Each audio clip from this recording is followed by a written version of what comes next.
जाहमेतं पुरुषं महान्तम् आदित्यवर्णं तमसा परस्तात् तमेव विदित्वा अतिमृत्युमेति नान्यः पन्था विद्यते यनाय नान्यः पन्था विद्यते यनाय। ओम शांति शांति शांति। ओम సత్కర్ ప్రకాశం జ్ఞానగంగా అధ్యాత్మ సత్సంగానికి వచ్చేసినటువంటి వారికి అందరికీ నమస్తే, స్వాగతం, సుస్వాగతం.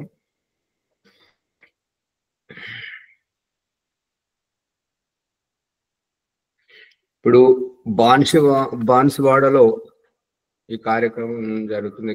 బాన్సువాడ నుంచి ఇక్కడ ఒక సందేహం వచ్చింది. అడుగుతున్నారు ఏంటంటే, మనం సుఖంగా ఉండాలి అంటే బుద్ధితోటి మాట్లాడకుండా చెప్పుడు మాటలతో తప్పుటడుగులు వేయడం, నా అంత తెలివైన వారు ఇంకెవరైనా ఉంటారా అనేటువంటిది ప్రశ్న.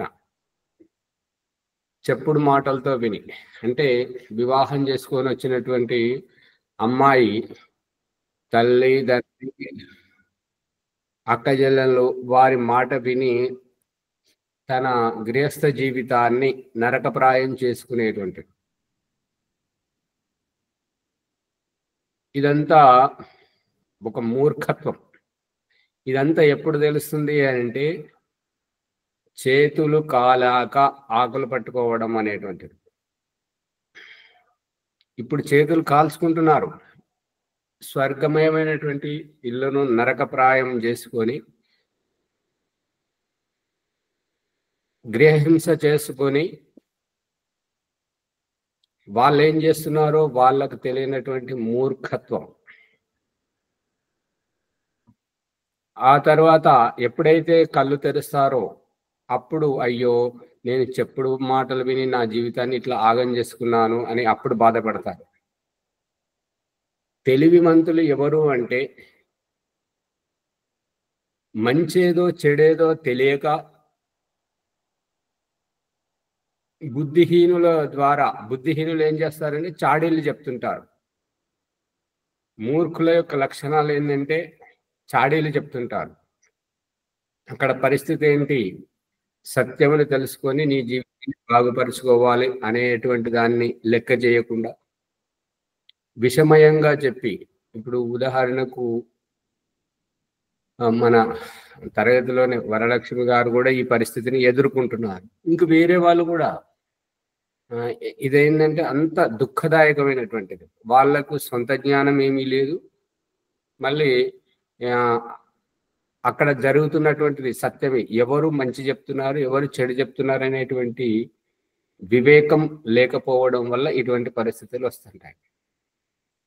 రామాయణంలో సీతమ్మ స్వయంవరం అయిన తర్వాత వీడుకోలు సమయంలో తల్లి దగ్గరికి తీసుకొని, అమ్మ భౌతిక సంపద ఇదంతా నేను నా ఇంటి నుంచి ఏమీ తీసుకురాలేదమ్మా, ఇదంతా నాన్నగారి సంపాదనే.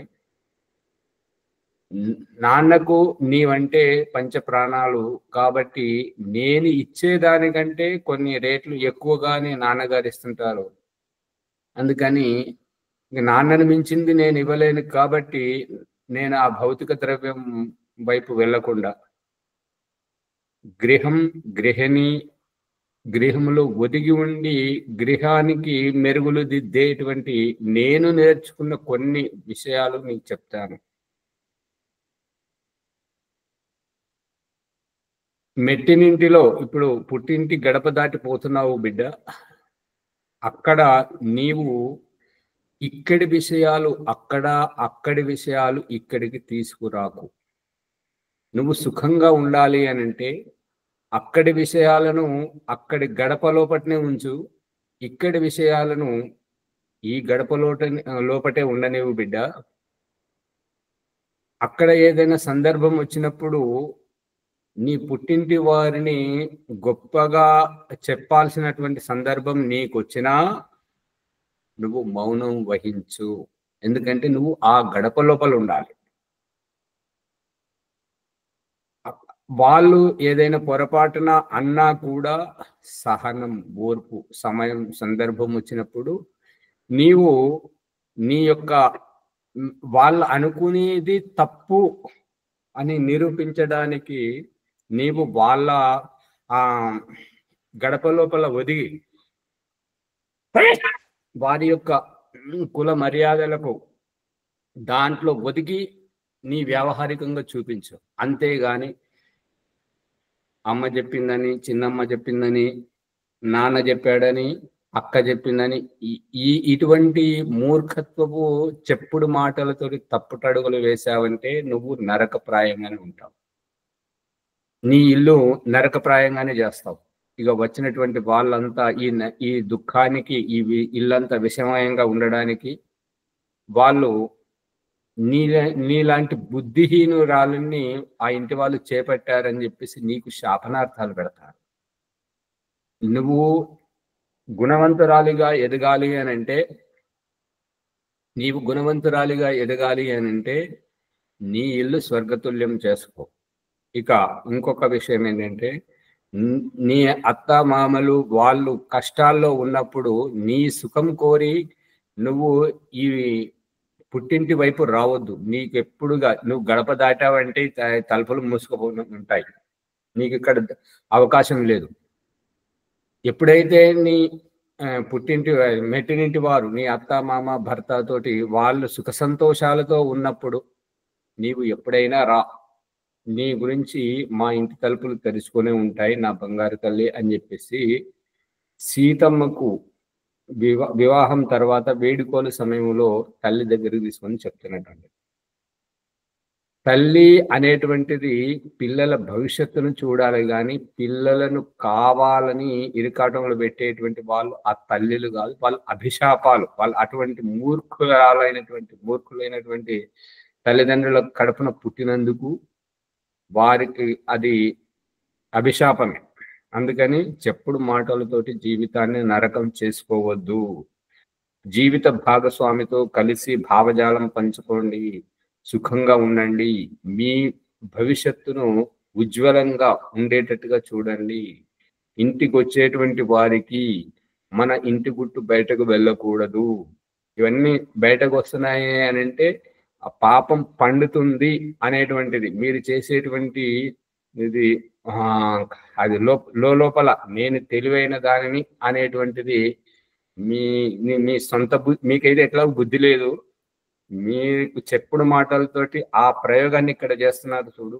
ఆ ఉడికిపోయేటువంటి భరించేటువంటి మీ ఇంటి వారు వాళ్ళ హృదయంలో మిమ్మల్ని చూసినప్పుడల్లా మీరు చేసేటప్పుడల్లా వారికి గృహలక్ష్మి కనిపించట్లేదు, చెంచు లక్ష్మి కనిపించినట్టుగా ఉంటుంటది. కాబట్టి అటువంటి పరిస్థితిని మీరు తెచ్చుకోకుండా ఉంటారని ఆశిస్తున్నాను.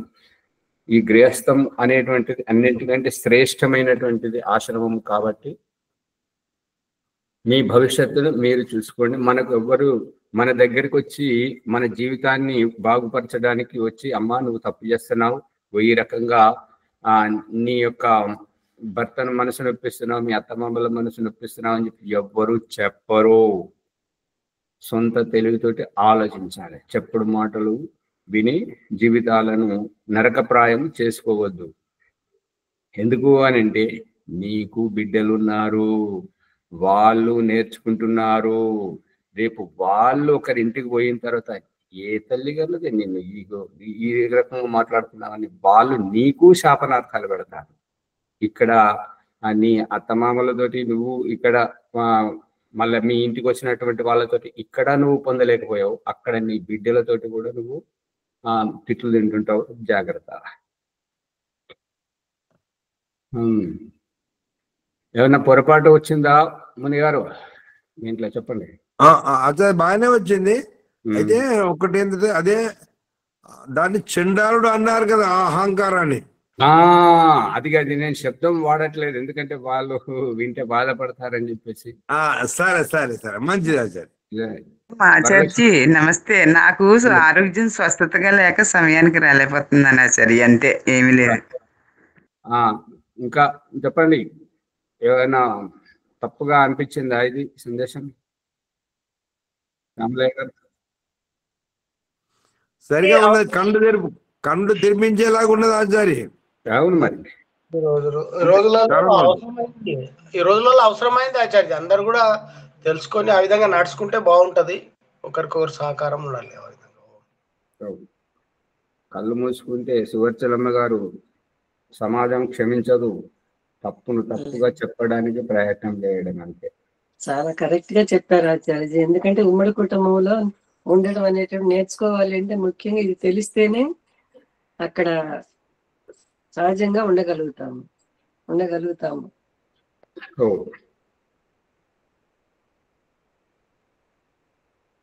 ఇప్పుడు మనం సత్యార్థ ప్రకాశం మన ప్రకరణంలోకి వెళితే ప్రథమ సముల్లాసము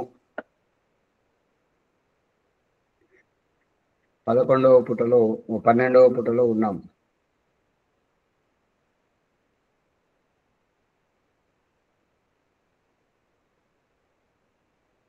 ఎక్కడ అంటే యన్మనసా ధ్యాయతి తద్వాచా వదతి, యద్వాచా వదతి తద్ కర్మణా కరోతి, యత్ కర్మణా కరోతి తద్ అభిసంపద్యతే. ఇది యజుర్వేదపు బ్రాహ్మణ వచనం, శతవత బ్రాహ్మణ వచనం. అంటే జీవుడు మనస్సుతో ధ్యానించు దానిని వానితో చెప్పును, వానితో చెప్పిన దానిని కర్మగా ఆచరించును, చేసిన దానిని కాదు, ఈ రెండవ నీని కొట్టేసి దానికి కీ పెట్టుకోండి. ఎందుకంటే యజుర్వేదం 40వ అధ్యాయం 2వ మంత్రంలో చెప్తున్నటువంటిది ఏంటంటే కుర్వన్నేవేహ కర్మాని జిజీవిషేచ్ఛతం సమాహ. 100 సంవత్సరాల వరకు కర్మ చేస్తూనే జీవించమని చెప్పేసి వేదంలో చెప్తే దానిని అనువదిస్తున్నటువంటి శ్రీకృష్ణుడు భగవద్గీతలో కర్మణ్యేవాధికారస్తే మా ఫలేషు కదాచన. కర్మ చేయడంలో నీకు పూర్ణ స్వేచ్ఛ స్వాతంత్రం ఉన్నది, కానీ దాని కర్మఫలం పొందుటలో నీ అధీనంలో లేదు.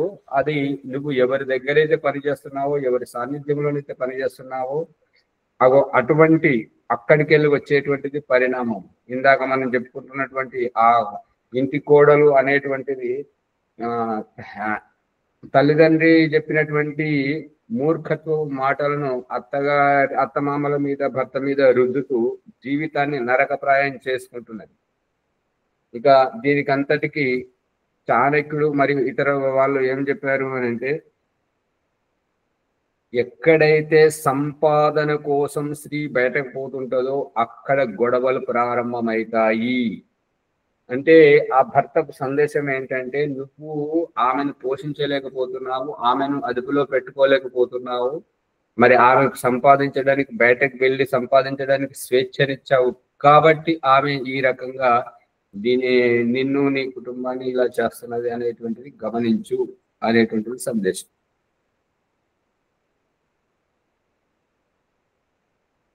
ఇంకా మున్ముందు వస్తుంటది కాబట్టి ఆ విషయం విస్తారంగా వస్తుంటది. ఇది మా మనిషి మాత్రులందరికీ సంబంధించినటువంటి విషయం కాబట్టి అది సరైనటువంటి భావజాలం కాదు. దీని వలన ఇది చేసిన దానిని ధ్యానించు, అది ఏమంటారు, చేసిన దానిని పొందును, చేసిన దానికి కర్మఫలం పొందును అనే విషయం కింద వస్తున్నది చూడండి.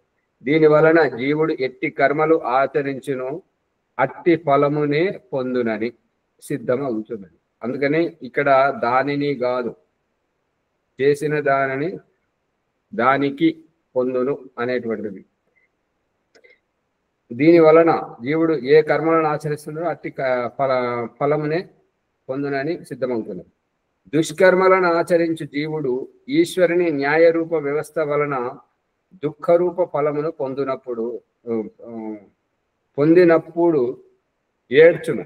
అంటే ఇక ఎప్పుడైతే దుష్కర్మలు చేస్తుంటాడో ఇక దాని ప్రతిఫలితం వచ్చినప్పుడు ఇక ఏడ్చుడే ఏడ్చుడు ఉంటుంది అన్నట్టుగా. అందు గురించి అటువంటి నరక ప్రాయం చేసుకోకూడదు అన్నట్టుగా. ఎగిరేరి ఇక్కడ ఒక మనోరంజనం ఏంటంటే, ఎన్నెళ్ళేంది ఈవిడ బాగా ఇకిలించుకుంటూ నవ్వుతున్నది, ప్రతి సందర్భం లేకున్నా బాగా నవ్వుతూ ఉన్నది, ఏంటిది అని అంటే పక్కా ఆవిడ అన్నదంటే అది కాదు, ఆమె కొత్త పళ్ళ చెత్త చేసుకునేది, అది మనకు చూపిస్తున్నది అంతే. అర్థమవుతుందా? ఆ పళ్ళ చెట్టు చూపించుకున్నాను. మళ్ళీ ఇంకొకటి ఏంటంటే ఎగిరెగిరి దూకేది ఎందుకు అంటే ఇళ్ళకిలబడేది ఎందుకు. ఇటువంటి తొందరపడేటువంటి వాళ్ళు వాళ్ళ జీవితాన్ని అట్లా చేసుకుంటారు. ఇట్లే ఈశ్వరుడు జీవులను ఏడిపించుడు అంటే తప్పుడు పనులు చేసినటువంటి వారిని, ఎవరైతే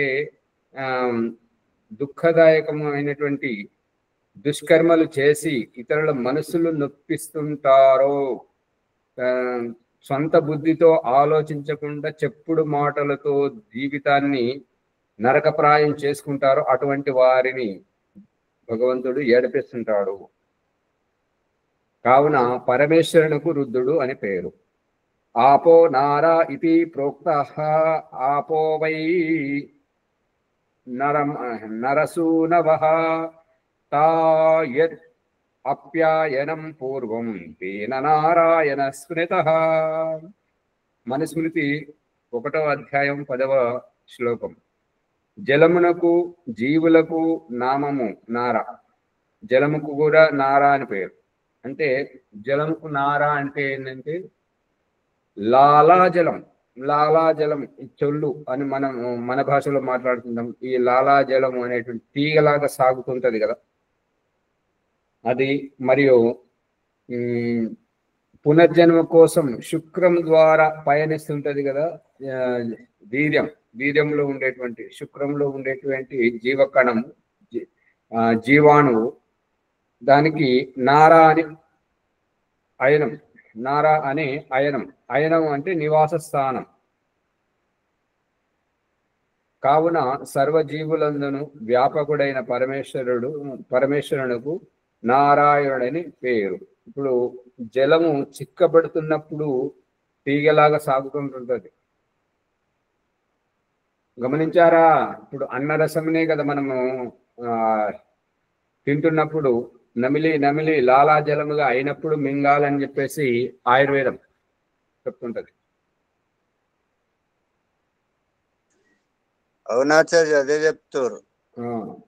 చది ఆహ్లాదే అను ఈ ధాతువు వలన చంద్రశబ్దము సిద్ధమగును. చది ఆహ్లాదే, ఆహ్లాదం అంటే మనసును ఉప్పొంగజేయడం, ఆనందింపజేయడం మరియు మురిపింపజేయడం. అటువంటి అర్థం గలటువంటి ఈ చది ధాతువుతోటి చంద్రశబ్దం ఏర్పడుతుంది.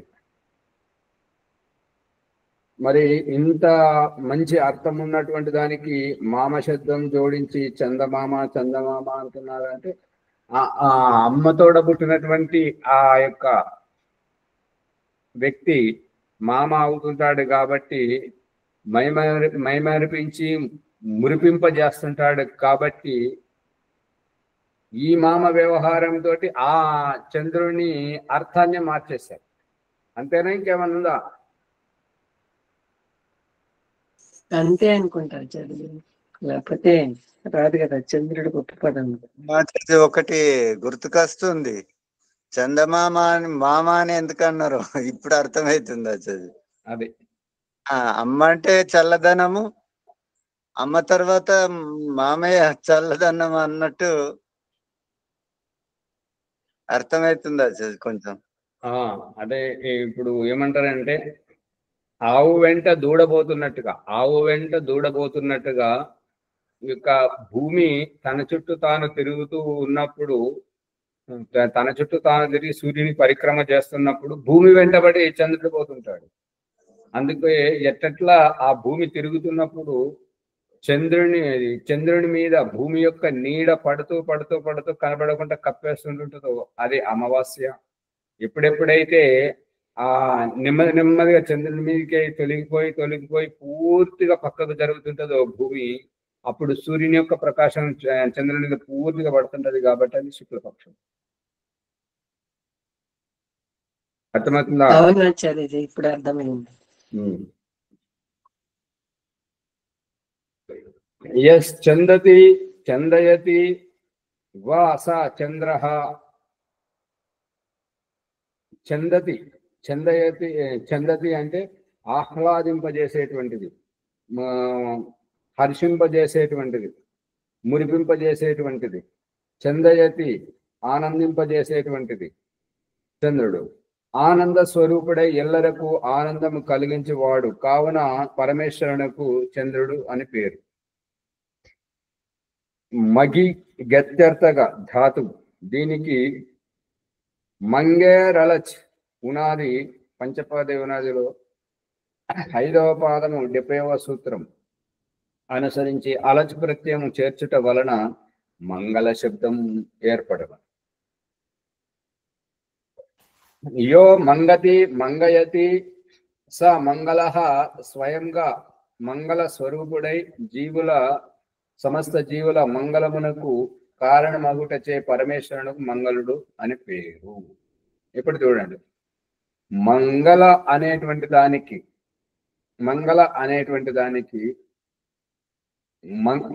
మగి ధాతువు. ఆ మగి ధాతువు తోటి మంగేర్ అలచ్ ప్రత్యయమై మంగళ శబ్దం ఏర్పడింది. దీంతో ఇక్కడ అర్థమేమని చెప్తున్నానంటే, మంగతి అంటే మంగళం చేయవాడు, మంచి చేయవాడు. మంగయతి మంగళము కనబరచజేసేవాడు, మంగళం చేసేవాడు. అటువంటి మంగళ స్వయముగా మంగళ స్వరూపుడే. ఇటువంటి మంగళం చేసేవాడు ఎవరు అంటే పరమేశ్వరుడు. కాబట్టి ఇటువంటి మంగళ స్వరూపం చేస్తున్నప్పుడు ఈ భూమి పుట్టింపజేసింది. ఈ యొక్క అమైతుని సృష్టితోటి భూమిలోంచి జీవులందరూ బయటకు వచ్చిన తర్వాత వాటిని ఆలన పాలన చూసుకొని అన్ని రకాలుగా సంతోషంగా ఉంచుతున్నది. కాబట్టి ఈ సంతోషమే ఆ యొక్క జీవులకు మంగళం. అందుకే ఈ భూమికి భౌమవారం, మంగళవారం. ఇక ఇదే పదంతో ఎవరైతే భూమిని శుద్ధి చేస్తుంటారో అంటే భగవంతుడు శుద్ధి చేసి సస్యశ్యామలం చేసి ప్రాణులను పుట్టించాడు. కాబట్టి దీనిని భౌమవారం, మంగళవారం అంటే ఇక ముందు ఈ భూమిదే నడుస్తుంటది, భూమి యొక్క వ్యవహారమే నడుస్తుంటది అనేటువంటిది. తల్లి సంతానానికి అన్నటువంటి తల్లి పిల్లల పట్ల ఎటువంటి బాధ్యత వహిస్తుంటుందో, భూమి నుంచి పుట్టినటువంటి ఆది మానవులు ఇప్పుడు భూమి మీద నివసిస్తున్నటువంటి వారి పట్ల భూమి చేసేటువంటి వ్యవహారమే భౌమవారం. ఇక ఎవరైతే ఇదే ఆనవాయితీగా ఎవరైతే క్షౌరము చేస్తుంటారో, తల వెంట్రుకలను శరీరం మీద పెరిగినటువంటి అవాంఛిత రోమాలను అన్నింటిని తీసి శుభం చేకూరుస్తుంటారో, తేలిక చేస్తూ ఉంటారో అటువంటి వారిని మంగళివారు అంటుంటారు. ఇక ఇంతవరకు బాగానే ఉంది. ఇంకా దీనికి దరిద్రమేమి అంటగట్టారు అని అంటే, ఎవరికైతే ఈ క్షౌరం చేస్తే మంగళం జరుగుతుంటుందో వారికి ఆ మంగళి వాళ్ళందరి ఐక్యతగా వారు మంగళవారాన్ని ఎంచుకొని ఆ రోజు వాళ్ళు సెలవు పాటిస్తుంటారు. ఎందుకు అంటే ఎవరి మీదనైతే ఆధారపడి బ్రతుకు తెరువు చూసుకుంటున్నారో అటువంటి గ్రాహకులకు మంగళం జరగకూడదు, మంగళవారము క్షౌరము చెయ్యకూడదు. అంతేనా? ఇంకేమైనా ఉందా?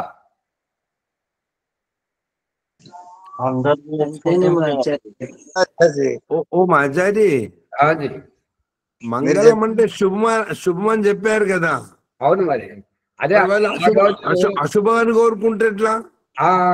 అదే మూర్ఖత్వం అని చెప్తున్నాను. ఈ మంగళవారం క్షౌరం చేయరు అంటే మంగళాన్ని వాళ్ళు కోరుకోవట్లేదు, అమంగళాన్ని కోరుకుంటున్నారు. అది అంటే మూలంలోనే విషం చిమ్ముకుంటున్నారు. అంటే ఇదేంటంటే వాళ్ళు కూర్చున్న చెట్టు కొమ్మనే వాళ్ళే నరుక్కుంటున్నారు అనేటువంటిది దీని అభిప్రాయం. అంతే, ఇంతకు మించి ఏమీ లేదు. అంటే ఆ రోజు క్షౌరం చేసుకోవచ్చు, అట్లా ఏం కాదు ఆచార్య? దానికి ఏం అట్లా పాపం ఏం లేదు, దానికి ఏం లేదు. అక్కడ ఏంటంటే మంగళం చేయడం, ఒకరికి తల వెంట్రుకలు పెరిగి మొహమంతా కప్పి ఉన్నట్టుగా చింపురుగా కనబడితే దాన్ని క్షౌరం చేసుకుని శుభ్రంగా అయితే మంచిదే కదా. అట్లా నియమాలు ఆదివారము శనివారము అట్లా చేసుకోవద్దు, మంగళవారం అని కొన్ని నియమాలు అట్లా చెప్తుంటారు.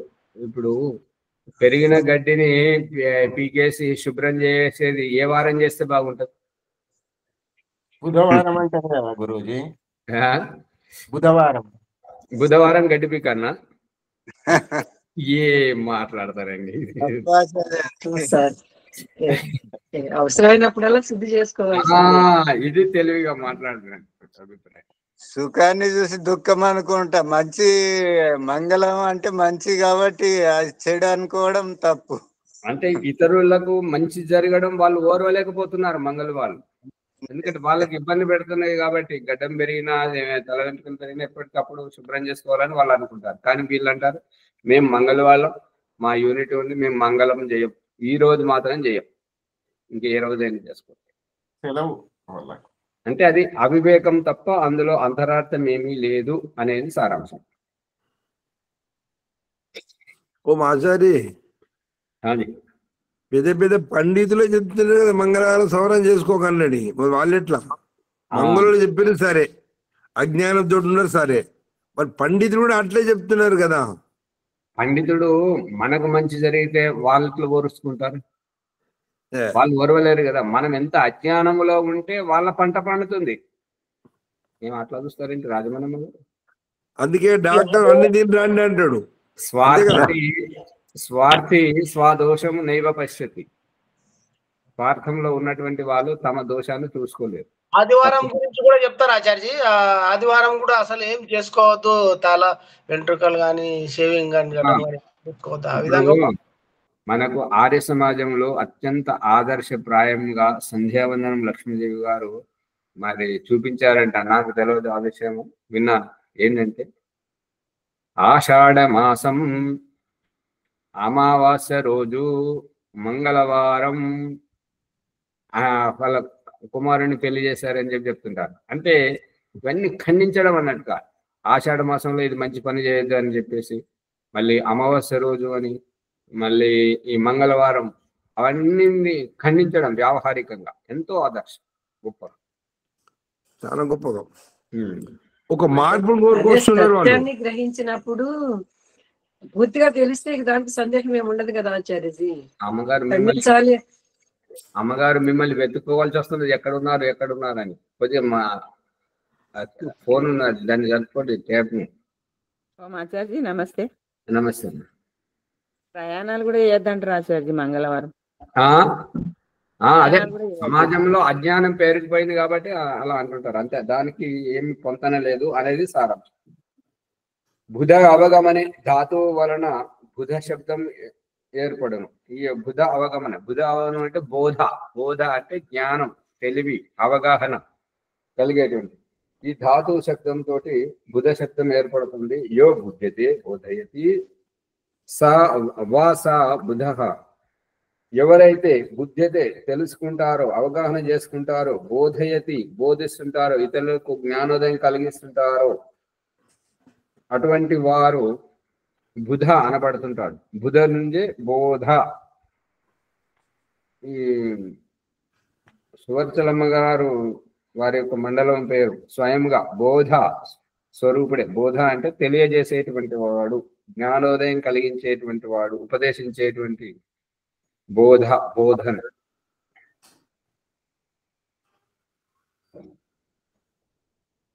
బోధ స్వరూపుడై ఎల్ల జీవుల బోధకు కారణమగుట వలన పరమేశ్వరునకు బుధుడు అనే పేరు.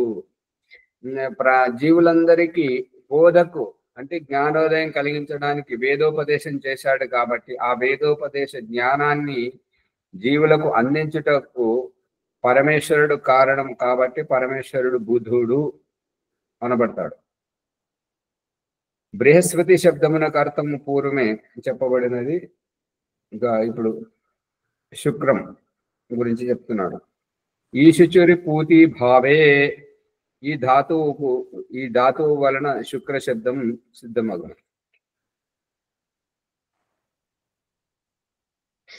బృహతి శబ్దం చూసారా, మర్చిపోయారా?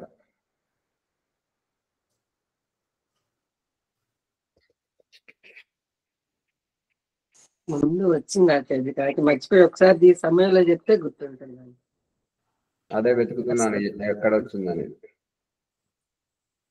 మీకు దొరికితే పుట సంఖ్య చెప్పండి, దాంతో అందరికీ తెలుస్తుంటుంది, సమయం మిగులుతుంటుంది.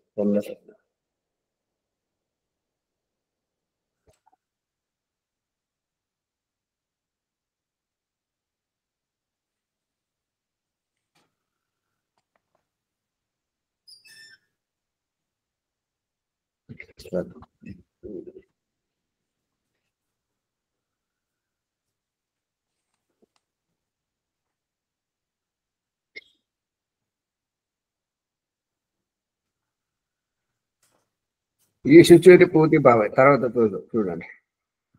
ఈశుచేరి పూర్తి భావే ఈ ధాతువు వలన శుక్ర శబ్దం సిద్ధించును. యహ శుచ్యతి శోచయతి వాస శుక్ర. ఎవరైతే శుచ్యతి శుద్ధి చేయును, శోచయతి విచారింపజేయును, దాన్ని శుక్ర అంటుంటారు. అత్యంత పవిత్రుడైన అతని సాంగత్యము వలన జీవుడు పవిత్రుడగును, కావున ఈశ్వరునకు శుక్రుడు అని పేరు. ఇప్పుడు ఈ శుక్రముకు మంచి జరుగుతుంది కాబట్టి, మేలు కాబట్టి దీనిని లక్ష్మీ వారము అని అంటారు. కానీ ఇప్పుడు ఈ వరలక్ష్మి గారు ఉన్నటువంటి ఆ ప్రాంతంలో బృహస్పతి వారాన్ని లక్ష్మీవారం అంటారు, ఈ శుక్రవారంను అనరు. ఇక మొత్తం యావత్ ప్రపంచంలో ఈ శుక్రవారాన్ని, మన భారతదేశం మటుకు ఈ శుక్రవారాన్ని అత్యంత పవిత్రంగా భావిస్తుంటారు. పూజలు చేయడానికి అన్నింటికి మంచిగా భావిస్తుంటారు. ఇక ఇతర దేశాల నుంచి మన దేశానికి వచ్చినటువంటి వారు, ఈ అరబ్ దేశాల నుంచి వచ్చినటువంటి ఈ ముస్లింలు ఈ శుక్రవారం ఈ భారతీయులు అందరూ చాలా తేజస్వంతంగా లక్ష్మీవారంగా భావిస్తుంటారు. కాబట్టి వారు నమాజుకు ఇదే రోజు కేటాయించుకున్నారు. కానీ ఈ రోజే పూజలు చేయాలి, వేరే రోజు చేయకూడదు అనేటువంటిది ఎక్కడ ఆధారం ఏమున్నది?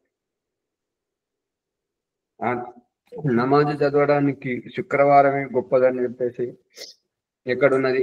అది వాళ్ళు అది నిర్ణయించుకున్నారు అంతవరకే. అంతేగాని శుక్రవారం అంటే నమాజు చదివే దినం అని చెప్పేసి కానీ, శుక్రవారం అంటే అష్టలక్ష్మికి చేయాల్సినటువంటి దాని, శుక్రవారం అంటే లలితా సహస్రపారాయణం చేయాలని, ఇటువంటిదంతా ఇది మనం ఊహించుకున్నటువంటిది, మనం కల్పించుకుంటున్నటువంటిదే తప్ప దీనికి ఎటువంటిది ఏది లేదు. ఈ శబ్దం యొక్క మూలార్థం శుక్రుడు అంటే ఈ రోజు ఏదైతే చేస్తుంటారో దాని వల్ల, చేసే దాని వల్ల పవిత్రుడవును, శుభము జరుగును. కాబట్టి శుక్రవారానికి ప్రాముఖ్యత. ఇక అసలైనటువంటిది వస్తున్నది, దీన్ని చూడండి. చర గతి భక్షణయో, ఈ ధాతువునకు చర ధాతువుకు గతి గమనం, సంచరించడం, భక్షణయో భక్షణం అంటే తినడం. ఇప్పుడు కోళ్ళు నడుస్తూ ఎక్కడ అది ధాన్యపు గింజ కనబడిన కాళ్ళతోటి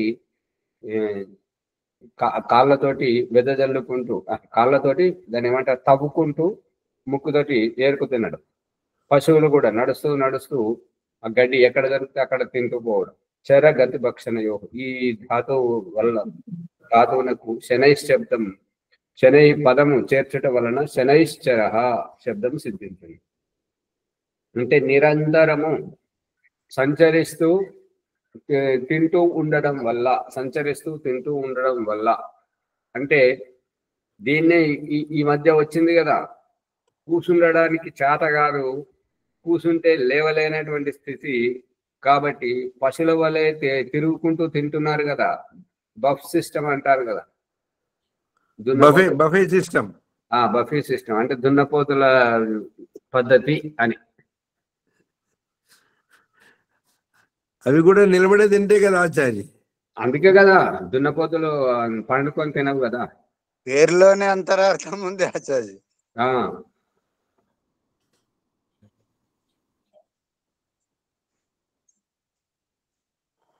యహ శనైశ్చరతి స శనైశ్చర. ఎవరైతే నెమ్మది నెమ్మదిగా సంచరిస్తుంటారో అటువంటి వారిని శనైశ్చర అని అంటారు. అన్నింటి అందును సహజముగా ప్రాప్తుడైన ధైర్యవంతుడు కావున పరమేశ్వరునకు శనైశ్చరుడు అని పేరు, నామం. ఇప్పుడు ఈ యొక్క పరమేశ్వరుడు అన్ని వస్తువులలో ఎక్కడ చూసినా కానీ, ఇప్పుడు ఒక నాస్తికుడు ఏమంటాడు అని అంటే దేవుడు ఎక్కడున్నాడు అంటాడు. మంచి ఆస్తికుడు ఏమంటాడంటే దేవుడు ఎక్కడ లేడు అంటుంటాడు. ఇక్కడ ఒక మనోరంజనం ఏంటంటే గురునానక్ ఉండండి, ఒక మనోరంజనం ఏంటంటే గురునానక్ దేవ్ గారు కాబాలోకి వెళ్ళి ఆ కాబా ఆ మస్జిద్ వైపు కాళ్ళు పెట్టి పడుకున్నాడు.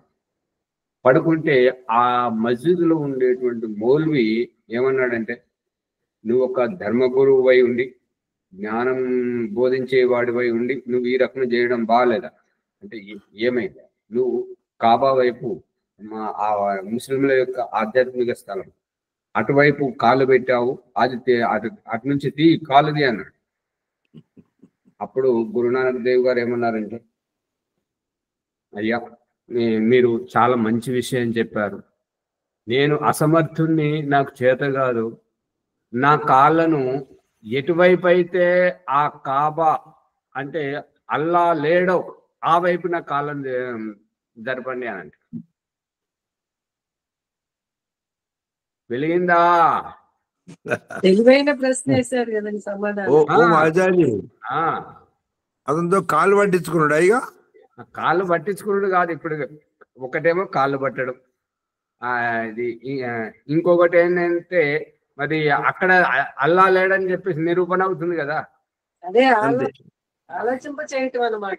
ఇప్పుడు దీన్ని ఏమంటారంటే ఈ హాస్య కవులు ఎలా మాట్లాడుకుంటారంటే ఒకరి మీద ఒకరికి ఈర్ష్య ద్వేషం ఉంటుంది అన్నమాట, ఒకరిని ఒకరు సహించుకోరు.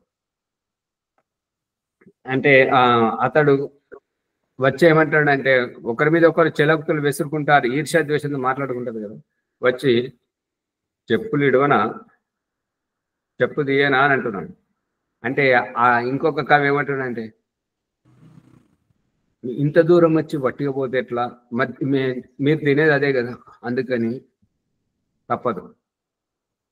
ఆయన చెప్పదలుచుకున్నది ఏంటంటే, చెప్పులు వేసుకొని వచ్చాడు కదా, నేను చెప్పులు ఇక్కడ ఇడవనా అనేది సందేశం. కానీ వాళ్ళు హాస్య కవులు కాబట్టి మాట్లాడుకునే విధానంలో ఎట్లా అని అంటే, అది చెప్పు దిగేనా, ఏం అట్లా చూస్తుంటారు అర్థం కాలేదు. చెప్పు దిగేనా అంటే నిన్ను తంతాను, నిన్ను కొడతాను అనే అభిప్రాయం వస్తుంటది. చెప్పలేడు అనేది అంటే అతనేమన్నాడు, నువ్వు వచ్చిందే దాని గురించి కదా, మరి అదే తింటావు కదా, చెప్పు దెబ్బలే తింటావు కదా అని ఇతను అన్నాడు. అర్థమైందా? అట్లా హాస్య కవులు నవ్వుతూనే నవ్విస్తుంటారు. ప్రశ్న అందులోనే ఉంటది, సమాధానం అందులోనే ఉంటది. శ్యామలయ్య గారు అర్థం కాలేదా? అర్థమైంది ఆచార్య, అర్థమైంది. నానా అర్థాల్లో పట ఆ విధంగా అర్థం. అదే ద్వంద్వార్థాలు అంటారు కదా. అవును. ఓం ఆచార్య, మీ కంప్యూటర్ లోపల మీ కర్సర్ మీ ముఖం మీదనే ఉన్నది, అంత బ్లాక్ కనబడుతుంది, అది కొంచెం పక్క జరపండి కర్సర్ ను. ఇది మన చేతిలో కనబడలేదు చక్కగా, ఇది మన చేతిలో లేదు. ఏంటంటే లైట్ ఎక్కడ ఉందో మనం ఎక్కడ ఉన్నాం, ఇళ్ళడితే ఇక్కడ అయిపోతుంది. మళ్ళీ మన కర్సర్ ఇక్కడ మీ ముఖం మీద కనబడతలేదు ఆచార్య. నల్లగానే కనబడుతుంది, అది నేను గమనిస్తూనే ఉన్నాను. ఏం చేస్తాను ఇక్కడ, వాళ్ళకు నిజామాబాద్ లో ఉన్నప్పుడు అట్లాగే అయింది, బోధనలో ఉన్నప్పుడు అట్లాగే, ఇప్పుడు ఇట్లాగే అయింది. అంటే మనకు లైట్ అనేటువంటిది దగ్గర ఉండాలి, టేబుల్ ల్యాంప్. వాళ్ళకి చెప్పాను, వాళ్ళు చేయలేదు కాబట్టి ఇక అయిపోయింది. ఇక్కడ ఈ రోజుతో ఇక్కడ అయిపోయింది. మళ్ళీ ఆశ్రమం పోతే అక్కడ మంచిగా ఉంటుంది. లైట్ దూరంగా ఉండడం వల్ల ఇట్లా కనబడుతుంది, అంటే దగ్గర ఉంటే బాగా కనబడుతుంది. అందుకే వీరు ఎవరు భీమరావు గారు ప్రయోగం చేసి మనకు చూపిస్తున్నారు కదా, ముఖం అయితే నల్లగానే కనబడుతుంటది కాబట్టి ఫోటో తీసుకుని పెట్టి చూపిస్తుంది కదా. ఓం ఆచార్జీ నమస్తే. నలుపు అంటే మీ ముఖంగా నలుపు కాదు ఆచార్జీ అక్కడ. అదే అది అది సింబలు నలుపు బొమ్మ కింద వచ్చింది. బాణం గుర్తు దగ్గర నలుపు వచ్చింది ఆచార్జీ. మళ్ళీ పసుపు, నీలము, ఎరుపు ఇవన్నీ ఉండటం వల్ల మీ ముఖం కప్పేసింది అది ఆచార్జీ. అంటే ఈ కర్సన్ మూమెంట్ సిస్టమ్ లో కర్సన్ మూమెంట్ చేస్తే ఇది పోతుంది, నల్ల నల్ల ఇండికేషన్ పోతుంది ఆచారి. మరి ఇది బ్యాక్గ్రౌండ్ అయ్యి అయిపోయింది కదా, సమయం కూడా అయిపోయింది కాబట్టి అది మంచిది. రేపు చూద్దాం అది. అలాగే ధన్యవాదములు ఓ. ఆచార్య ఓంప్రకాష్ గారి ధన్యవాదములు. మనము జ్ఞానకంగా సత్యార్థ ప్రకాశం అనేటువంటి ఆధ్యాత్మికంగా జ్ఞానాన్ని ఆస్వాదిస్తున్నాము. ఈ వారాల్లో ఉన్నటువంటి రహస్యం ఏమిటి, తర్వాత ఏ వారం స్నానం చేయాలి, ఏ వారం సవరణ చేసుకోవాలి అనేటువంటి అజ్ఞాన దశ నుంచి కొంచెం ముందుకు రండి అనేటువంటి స్వామి దయానందన్ వారు చక్కగా తెలియజేస్తున్నారు. వారికి ధన్యవాదములు ఆచార్య ఓంప్రకాష్ గారికి. ఈ ఎపిసోడ్ లైక్ చేయండి, షేర్ చేయండి, సబ్స్క్రైబ్ చేయండి, పక్కన ఉన్న గంట సింబల్ గట్టిగా నొక్కండి. 1-2 సార్లు వినాలా. ఆచార్య గారు చెప్పేటప్పుడు చాలా జాగ్రత్తగా వినాలి. తర్వాత కూడా మళ్ళీ మనం 1 గంట సమయం వెచ్చించి వింటే అది విషయం గట్టి అయిపోతుంది. ధన్యవాదములు. ఈరోజు వైదిక సంధ్యోపాసన ఎవరండి? బాలరాజు గారిది ఉంది. ఆయన బయట వేరే ఇక్కడ ఉన్నాడు, వేరే దగ్గర ఉన్నాడు. అమ్మా ఏమైనా చేపిస్తారా?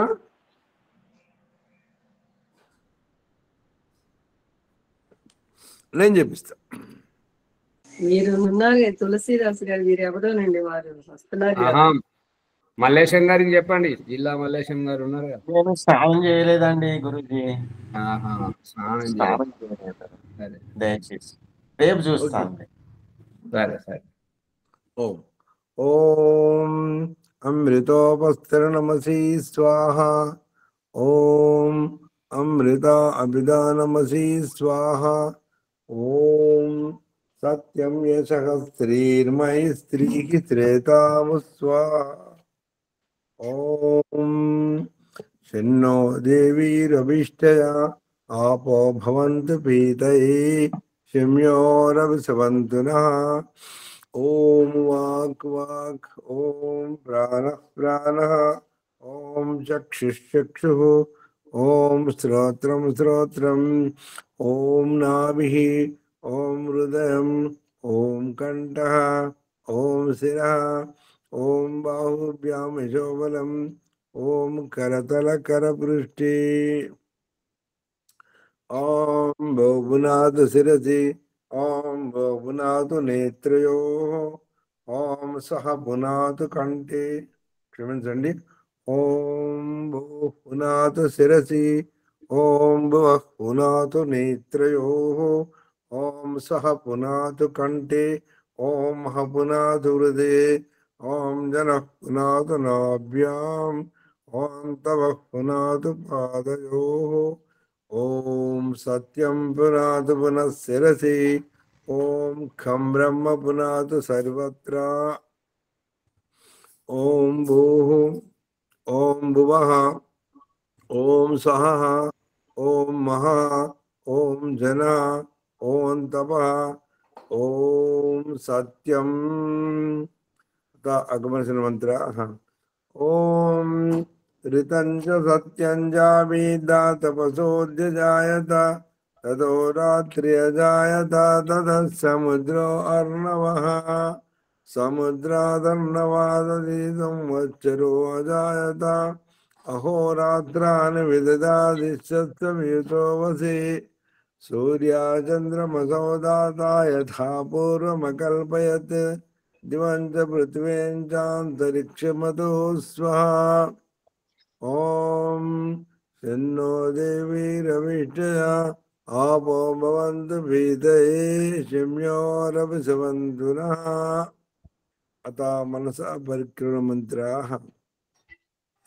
ओम प्राचीदिकग्निरधिपतिरजितो रक्षितादित्याय शमः देव्यो नमो दिव्यो नमो रक्षितृभ्यो नमः शुभ्यो नमेभ्योऽस्तु योऽस्मान् द्वेष्ट्यं वयं विश्वस्तमूलं वेदद्मः दक्षिणादिकेन्द्रोऽधिपति स्थिराजे रक्षता पितरे च मः देव्या नमोऽधिपतिभ्यां नमो रक्षितृभ्यां नमः शिभ्यां नमःभ्योऽस्तु योऽस्मान् द्वेष्टि यं वयं विश्वस्तमूलं वेदद्मः प्रदेशेदिक्वर्णोऽधिपतिके प्रदाको रक्षितान्नमिषमः देव्या नमोऽधिपतिभ्यां नमो रक्षितृभ्यां नमः शिभ्यां नमःभ्योऽस्तु योऽस्मान् द्वेष्टि यं वयं विश्वस्तमूलं वेदद्मः